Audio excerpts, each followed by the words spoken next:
Olá, eu sou a Mônica. Você está no meu canal literário Mônica Leitora Erudita. Desde já peço, se você não é inscrito, clique no botãozinho para se inscrever, ative as notificações, assim todas as vezes que eu lançar um vídeo novo você saberá. Curta esse vídeo, comente também, deixe um recadinho aqui para mim. Se você gostar tanto assim desse conteúdo e quiser me ajudar no engajamento, compartilhe no Zap com a pessoa amiga, aquela pessoa que você sabe que gosta de livro, de literatura e de programas culturais. Através dessa tua ajuda, através desse teu engajamento, meu canal irá crescer. Se você não me segue no Insta, segue lá, arroba Mônica Leitora Erudita. Fica aí a dica. Vou deixar minhas redes sociais, o Scooby. Peço, se você for adquirir algum produto pela Amazon, use o link de algum canal associado. Assim você vai estar ajudando algum produtor de conteúdo digital, né, com a comissão. E vou deixar minha waitlist, caso você queira me enviar um livro ou qualquer outro mimo presente. Hoje, mais um domingo, compartilho com você o estudo bíblico, momento de fé. E hoje eu vou discorrer um pouquinho sobre Êxodo, lembrando que Êxodo é o segundo livro que compõe o Pentateuco, auferida sua autoria a Moisés.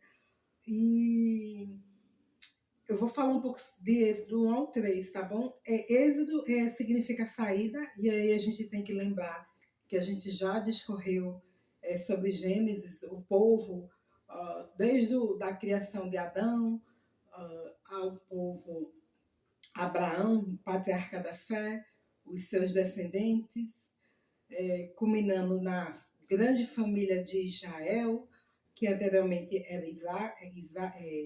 Jacó, e a entrada desse povo no Egito, os 400 anos de escravidão e a saída. E eles estão passando pelo deserto. E nessa saída e nesse momento que eles peregrinaram no deserto, que foi cerca de 40 anos, Deus ele começa a falar ao povo através de Moisés em relação à disposição das leis, né? Mas bora falar um pouco sobre a origem desse homem que foi o grande libertador do povo de Israel, o grande instrumento usado por Deus. Quando, ainda lá no Egito, o povo escravizado e o faraó com medo daquele povo numeroso, num dado momento se rebelar contra ele e numa guerra com a possível conflito contra o país, ele decide fazer uma limpeza étnica, fazendo com que fosse ordenado que todo homem, toda criança que nascesse do sexo masculino teria que ser morta. As mulheres ficariam vivas, e aí a gente entende o porquê, porque a força brutal realmente é o homem, o poderio também físico de guerra seria o homem. E só que quando ele ordena isso, as parteiras elas têm uma comoção e elas não conseguem matar essas crianças, elas se compadecem. E a Bíblia fala que Deus estabelece aquelas mulheres ali por causa disso. Então o faraó muda a estratégia e diz: olha, atirem eles no rio, né? E nessa coisa de atirar no rio, houve uma família da tribo de Levi que jogou esse filho no rio.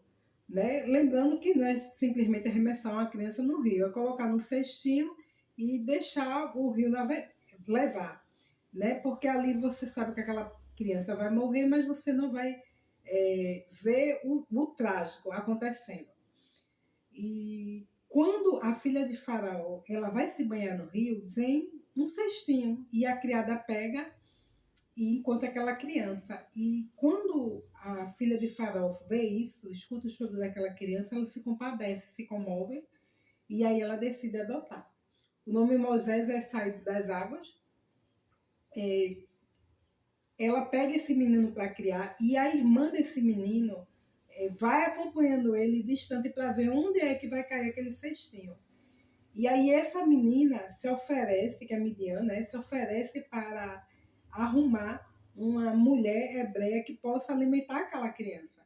E no caso procura a própria mãe, no caso a sua mãe, ela é irmã de Moisés, e a sua mãe cuida até um certo tempo daquele menino e depois devolve para a filha de Faraó. Então Moisés ele é criado ali no Egito com toda a sabedoria egípcia, com todo o privilégio, com toda a instrução, praticamente como um filho de Faraó. Mas, num dado momento, existe para Moisés a descoberta da sua própria origem. E ele entende que não é dessa origem faraônica, mas que ele veio do povo hebreu. Ele, num dado momento, na rua, ele vê que dois homens brigam entre si, no caso hebreus, e aí ele tenta defender um ao outro. No caso, um hebreu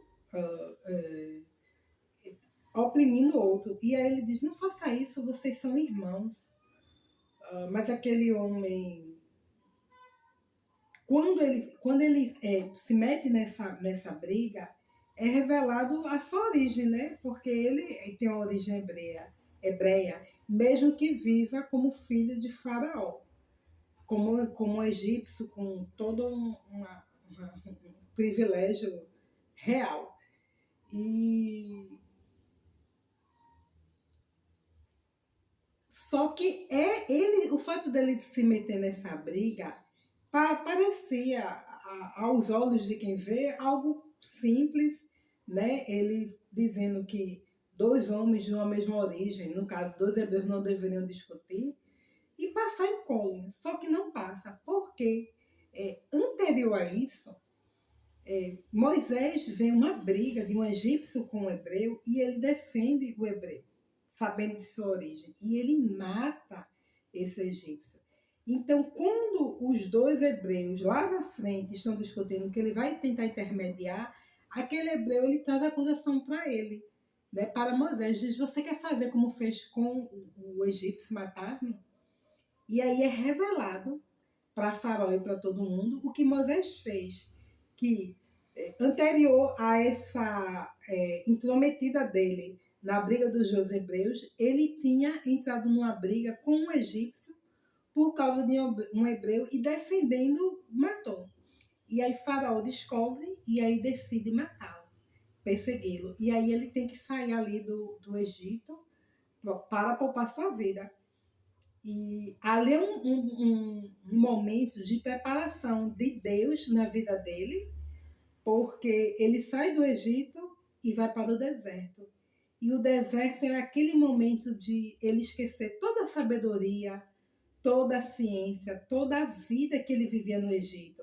Instrução escolar, acadêmica, costumes, culturas, religiosidade, luxo, para uma vida num deserto de escassez, em que ele não é ninguém, em que ele luta pela própria sobrevivência. E no deserto, Deus vai trabalhando na vida dele. E, num certo momento, naquele deserto, ele começa a observar uma sarça. E aquela sarça começa a arder, mas não se queima, não se acaba com fogo. E aí ele se questiona o porquê daquilo, e ele escuta uma voz que diz assim, quando ele vai se aproximar daquela sarça, tire as sandálias dos pés, tire as sandálias dos pés, porque esse lugar é lugar santo. Deus revela-se a Moisés nesse deserto, nessa sarça, que é coberta pelo fogo, mas não é consumida. E esse tirar de sandália representa o processo de purificação, de santificação que Moisés deveria enfrentar para estar diante de Deus. O deserto, apesar de ser um local de escassez, é um momento de preparação do indivíduo diante de Deus. É quando Deus trabalha várias questões da vida daquele indivíduo e vai moldando, tirando tudo aquilo que não lhe louva, não lhe agrada e trazendo à luz aquilo que Deus quer que permaneça no homem, né? O deserto de Moisés, ele serviu não só para o abandono do mundo, mas para esse processo de santificação e dele realmente abandonar todas as práticas que ele tinha no Egito, inclusive a autoconfiança, e passar a viver uma vida que louvasse, glorificasse e exaltasse a Deus. E através dessa saída dele do deserto, que hoje a gente colocaria no mundo, né, secular, é quando Deus vai trabalhando na vida dele, tornando ele um novo homem, uma nova criatura para um projeto maior, que é a libertação do povo de Israel. Mas aí é coisa que eu vou falar mais adiante, mas é importante frisar isso. Esse deserto de Moisés foi um abandono de uma vida pagã para uma vida de santificação. Inclusive, Hebreus discorre sobre isso, que sendo ele filho da filha de Faraó, ele renunciou a todo o luxo, a riqueza, perdeu toda a ciência dele para ser simplesmente um servo de Deus.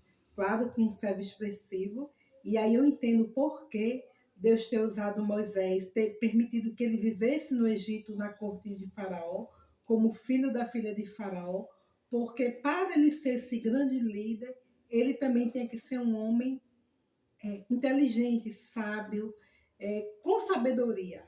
A diferença é que quando ele deixa o Egito e vai para o deserto, ele abandona as práticas pecaminosas e passa a ter total confiança em Deus. Mas com certeza o Egito preparou, capacitou dentro da secularidade para ele ser o grande líder que ele foi. Tanto é assim que lá na frente a gente vai ver que as leis que Deus colocou, os 10 mandamentos e as leis e as ordenanças para o povo de Israel, tinha que ser um homem que tivesse essa capacidade de oral, capacidade de escrita, capacidade de legislar, né? Porque se a gente for olhar direitinho, Moisés foi um grande legislador do seu povo, né? E as leis estão aí até hoje. Quem quiser comentar, fica à vontade. Até a próxima, pessoal.